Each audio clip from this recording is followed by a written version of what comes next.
plásticas hoje está estruturada dentro da Superintendência de Cultura. A missão dela era falar para a comunidade universitária e extramuros, né? E aí ela se estruturou como galeria, a princípio, né? Com a vinda do salão, em 1978, através de um termo de comodato, ela passou por essa reestruturação ao longo dos anos com a formação dessas coleções. E, ao mesmo tempo, a galeria também, com essa missão de falar com a comunidade, ela foi criando uma subdivisão que é a mediação com a comunidade, é a conservação, é a relação com o texto curatorial, como se constrói uma exposição, né?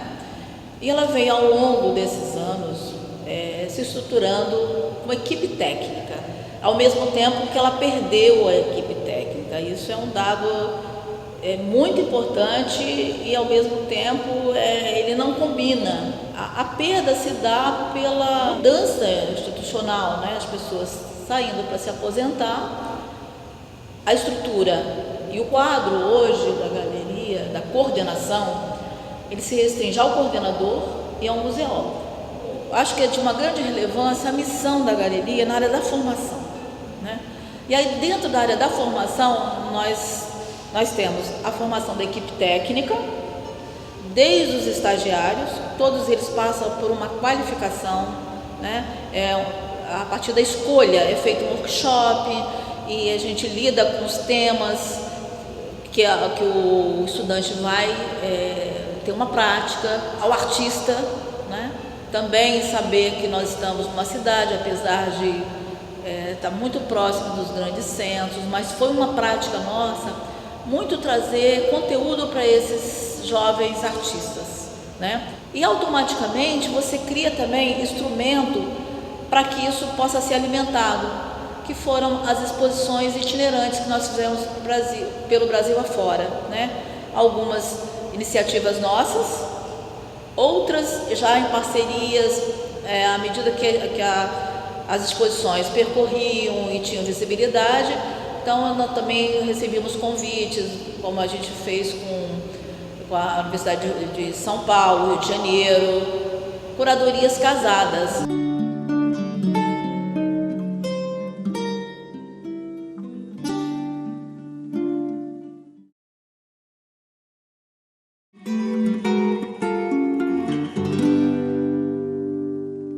A gente tem atuado de alguma maneira, vamos dizer assim, em duas frentes aí. Mesmo tendo aquele grande número de obras na reserva do espaço universitário, existem ainda obras que estão espalhadas por alguns centros, por alguns espaços. O que a gente tem feito num primeiro momento, enquanto conservação e restauração, é dessas obras que estão espalhadas. A gente começou a fazer um projeto com as obras que estão aqui nos departamentos do Centro de Arte. São obras de alguma maneira importantes, porque você vai encontrar desde pinturas mais tradicionais, né, com técnica mais acadêmica mesmo, e um grande grupo exatamente de um período em que começou a se fazer uma mudança num pensamento ou numa forma de se pintar, né? São trabalhos de Moa, uma grande parte do trabalho de Samu, de Carmen. Isso está também gerando uma pesquisa com os bolsistas, exatamente no momento de transformação da arte no Estado, que é o período de 60 a 70. E algumas que estavam com problemas bastante sérios na sua estrutura, eu fui passando e trazendo, como eu estava aqui no espaço do Centro de Artes, não é? Com a minha autoridade de conservador, de restaurador do Centro de Artes, né? Eu fui trazendo aqui para o núcleo e a gente está agora começando exatamente o processo de conservação e restauração deste acervo.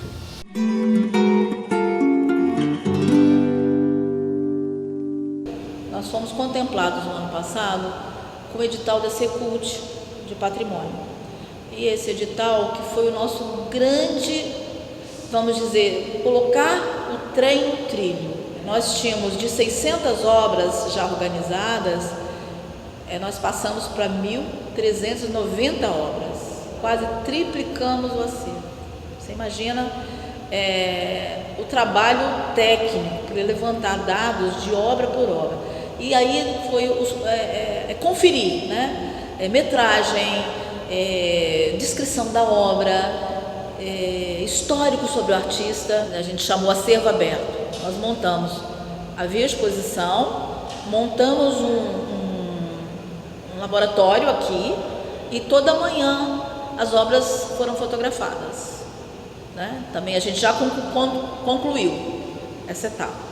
A gente não tem ideia técnica desse acervo e a gente faz um projeto para a Vita e consegue montar tecnicamente essa reserva com o acervo da Galeria de Arte Espaço Universitário, que nasceu em 1978. Nós fizemos em 2006 um projeto para fazer o inventário das obras do acervo da universidade. Conseguimos fazer um levantamento apenas das obras que estavam nesses espaços, né, públicos, né, mais abertos, para fazer a higienização, a catalogação das obras, a documentação fotográfica, né, nova catalogação dessas peças. E nos chamaram então para fazer uma contribuição. Nós fizemos a capacitação da equipe de alunos que trabalhariam no projeto. Eram alunos que não faziam parte do grupo, que estavam no núcleo, mas que faziam parte do grupo de pesquisa. Alunos que já participavam voluntariamente desse grupo, então demonstravam interesse nessa área. Então já estavam habituados a discutir uma série de questões que são conceituais e são formais na área da conservação.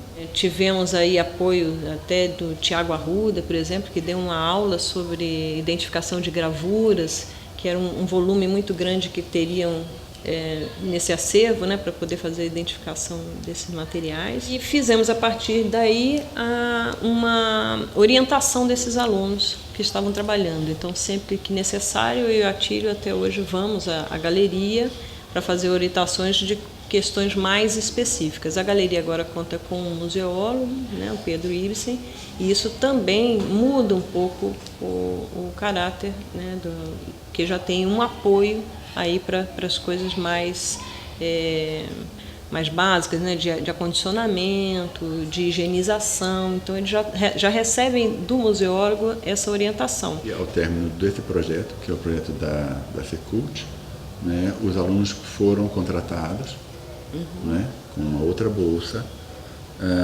e continuam agora por um período de mais de um ano, né, trabalhando no acervo. Então, isso também é importante, não só para a gente em termos da formação, mas da formação e a ampliação dessa formação que eles terão, né, a partir desta possibilidade. Quando esse acervo está organizado dentro de uma reserva técnica, aí o Centro de Arte nos oferece, o professor Cirilo nos oferece o acervo da Galeria de Arte e Pesquisa, uma galeria que foi importantíssima para a produção de arte contemporânea.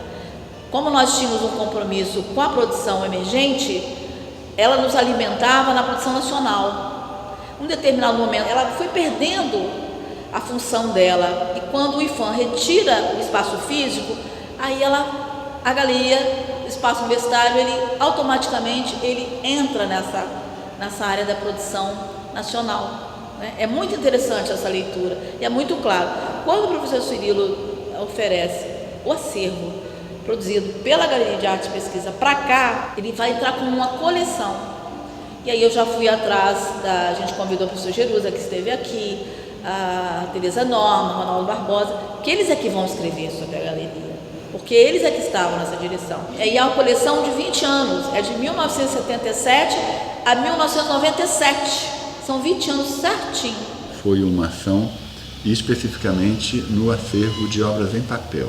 E é o acervo, na verdade, mais danificado, mais problemático, que era exatamente o que estava espalhado pelas salas de reitoria, por outros centros. Um acervo importante de obras de artistas em nível nacional. O núcleo não é instituído aí como oficialmente, não tem um vínculo com o acervo. Todos os órgãos oficiais acabam tendo essa problemática, né, da solicitação de obras para decorar. Se houvesse uma um vínculo do núcleo com essas obras, com o acervo da UFES, aí poderíamos ter uma participação mais efetiva e até com projetos permanentes de conservação dessas obras, né? O que também daí é uma oportunidade, eu acho que muito significativa para os alunos, ter um trabalho continuado e inclusive visualizar nos espaços, que é o que a gente poderia estar fazendo, que seria já um trabalho de educação patrimonial, uma vez que teríamos equipe trabalhando nos espaços em que essas obras estão.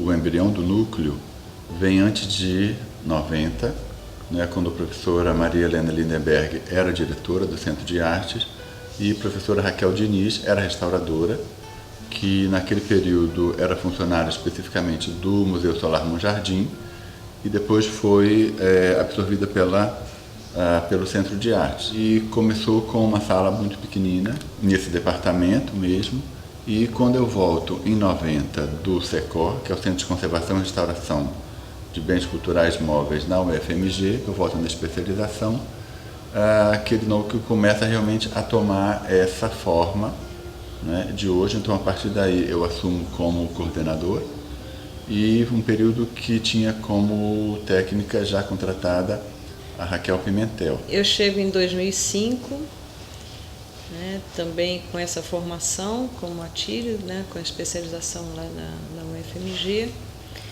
e tivemos a partir daí uma cumplicidade muito grande, né, de trabalho e a possibilidade de ampliação das atividades. E aí tivemos a possibilidade de pensar algumas propostas também mais amplas, né, com criação de seminários, né, de cursos, jornadas do núcleo. A gente tem um grupo de estudo semanal, né, que a gente discute uma série de questões na área de conservação e restauração, às vezes com participação de outros profissionais, até de museus da cidade que vêm participar. O núcleo tem tentado cada vez mais levar os conhecimentos, né, da área da conservação e restauração e contribuir com esses conhecimentos na formação do artista, na formação do arte educador. E mais especificamente numa disciplina chamada restauração, na qual a gente pretende apresentar essa área, né, de estudo, né, essa área de trabalho. É uma disciplina que vai tratar da formação do patrimônio cultural, das relações de memória, da arte, quando ela vai para a instituição museológica, faz as questões que implicam nisso, e também apresentar essa profissão, né, do conservador-restaurador. Alguns alunos se identificam com essa área e depois buscam uma complementação disso a partir da participação nos projetos do núcleo. Uma das coisas que a disciplina se propõe é orientá-los na confecção de algum material de acondicionamento de obras, como montar um portfólio, né, que cuidados se ter com a escolha de materiais, compreender as questões, a problemática do uso desses materiais, como é que cada um se comporta, para que seja de uma forma mais consciente a percepção, né, dos resultados. Então, muitos desses alunos vêm para o núcleo e também nos procuram para orientação de trabalhos de graduação, né, ou pesquisa na área do patrimônio. E também a nossa orientação em alguns projetos em algumas instituições museológicas, como o Museu de Arte do Espírito Santo. A capacitação no MAIS, né, e a capacitação junto ao Museu do Colono e a Galeria Homero Macena, o grupo de alunos também participou, tanto os alunos ligados especificamente ao núcleo, quem estava como bolsista, e os alunos de Gilca que estavam na disciplina de restauração. Então a gente sempre tenta dar esse respaldo a esses alunos. Essa parte com a comunidade, ou esse contato que é muito mais próximo, ele se dá principalmente quando se trata da restauração de elementos que fazem parte do cotidiano religioso das comunidades. E o que a gente tenta fazer é passar uma consciência de que aquela imagem ela tem a sua simbologia que é muito mais ampliada. Ela tem, logicamente, na primeira inserção dela na comunidade é como um elemento religioso, mas uma boa parte depois ela se torna também histórica. A gente trabalha com peças do século XIX e século XVIII, e também artístico. Então a gente tenta fazer um trabalho, se a gente conseguir chegar muito mais próximo desse povo que efetivamente atua, com esse acervo, a gente consegue com certeza alargar o tempo de uma sobrevida dessas figuras.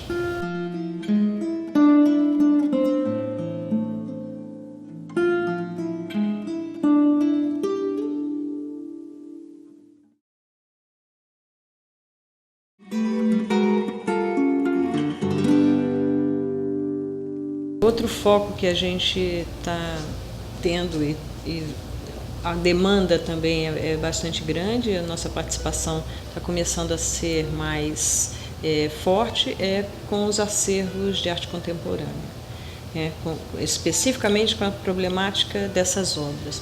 A gente vai ter aí um acervo de obras não convencionais, com materiais novos, cuja permanência, o comportamento a longo prazo ainda não é conhecido. Trabalhos que exigem uma montagem e uma conservação de uma forma bastante diferenciada das obras tradicionais. Então, nós temos também entrado nesse campo e tentado já algumas articulações com os espaços expositivos para ter uma contribuição mais efetiva na documentação e na conservação dessas obras. Primeiro que a gente está lidando com a arte contemporânea. Estamos lidando com o que está pronto, nós estamos lidando com aquilo que vem para a exposição e depois o conservador tem que se virar para dar conta. A gente criou uma condição para que essa obra ela viesse para o acervo e que ela pudesse ser um instrumento de pesquisa. E aí, durante o processo, nós construímos uma